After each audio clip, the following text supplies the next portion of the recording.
On a typical mortgage loan in Utah, you could easily pay tens of thousands of dollars in interest over the life of your loan.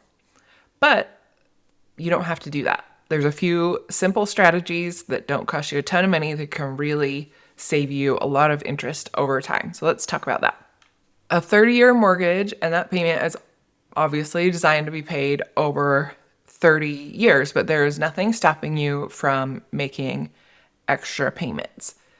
A mortgage is based off of simple interest, and so interest is calculated off of your remaining balance each month. And when you start your loan, you're paying more interest, obviously, than at the beginning of your loan, you're paying more to interest than you are to principal. So basically what you want to do is start knocking down the principal balance of your loan.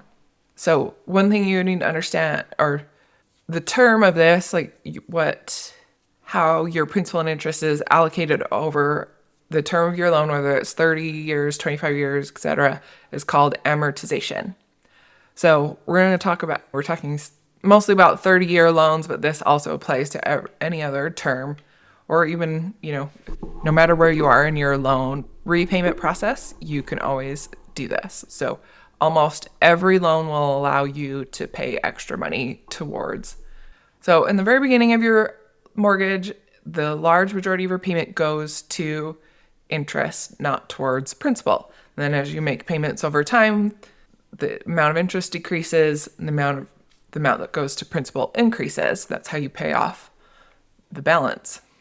So the bank gets paid first. That's what amortization does.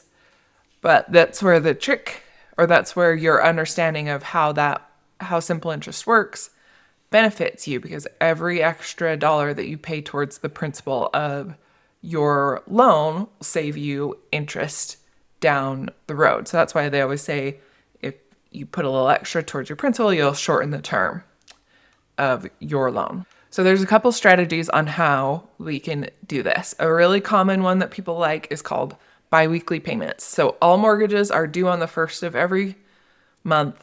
They give you a 15-day grace period.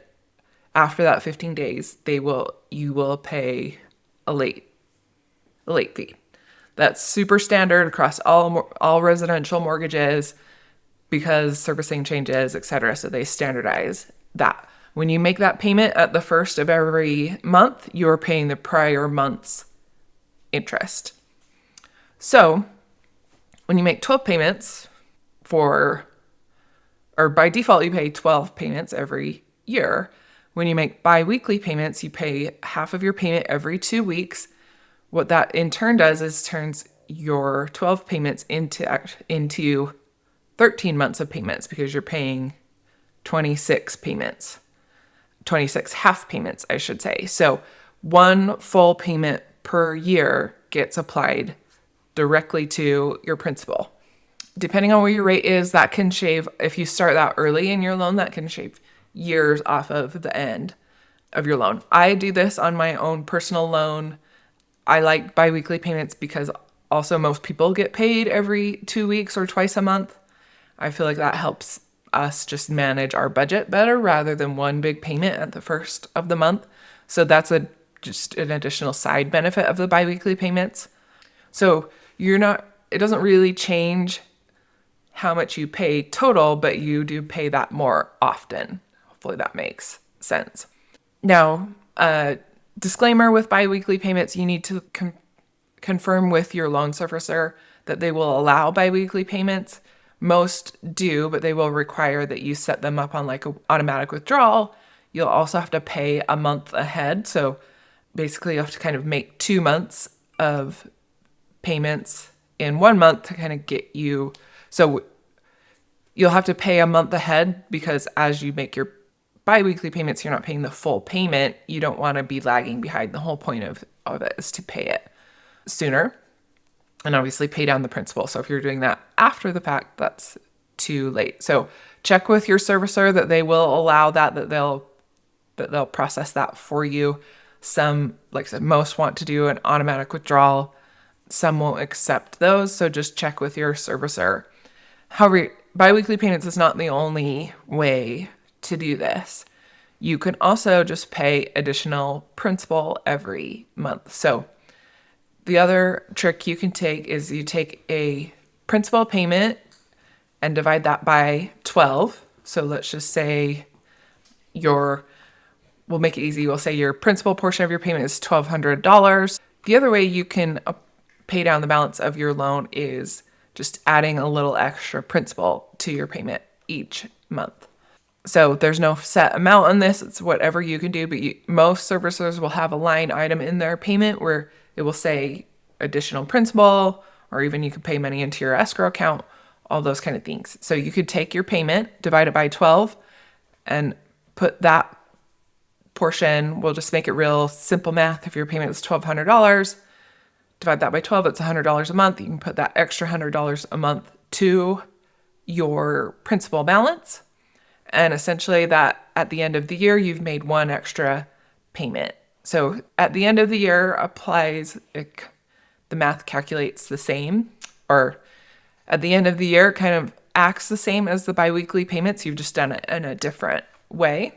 So the trick with that one is to make sure you specify that it needs to go to principal. If you don't do that, the servicer can put that kind of wherever they want, and you don't want them to do that. Let's say also you get a big tax refund, or you win the lottery, or you get some inheritance, any of those kind of things. You can also put all of that, you could put some of that money towards the principal payment. What a lot of people do and don't know about, say, there's some common examples, say that you buy a house before you sell your current house. So a few months down the road, then you sell your current home and you get the proceeds from that. You want to adjust things. A lot of people think you need to do a refi. You don't need to, although you can, but you can do what's called a recast or reamortization, where you put a big chunk of money down on the balance of your loan, and then your servicer will recalculate your payment. So none of your terms will change as far as your rate, how much life or term left you have on your loan, but they're going to recalculate your payment based on all of your existing terms. This is usually kind of meant as like a one-time thing. Most servicers will have kind of a minimum amount that you need to put on there to actually be eligible to recalculate your payment. But call them and ask them about that. If something happens, you win the lottery, but it doesn't cover everything, you can try that. You can also always just throw a little extra on your business. Say throw a little extra on your principal. Say you got a bonus or a nice tax refund, you can throw a couple $1,000s on the principal balance of your loan. And again, that will take interest off of the end of your loan. So how do you calculate all this? All of it will depend on what your rate is, obviously what your loan amount is. But there are a ton of amortization calculators online. You can just Google them, and most of them will have an option where you can put in the details of your loan, and then it will calculate. And you can also simulate. If you paid an extra X amount of dollars every month, it will simulate what that will do to the term of your loan. So you can play around with all of that. I know people who love to play with that. They love to kind of like see how fast they can pay off their loan, how much it will change, all that kind of stuff. So you have to know all of the terms of your loan, what your rate is, what your original balance was, loan term, etc. And then you can put in how much extra you want to pay towards principal, and you can see what it will do. Obviously, the higher the rate, the less, you need more money to really impact it, but every little bit adds up. Especially over 30 years, you pay a little extra every month. That could chip away to that total amount you pay over the life of your loan. Now, I will say my recommendation before you do any of this is pay off all your other consumer debts first. So cars, credit cards, student loans, all of those, none of those things are going to make you money or offer you leverage like your home does.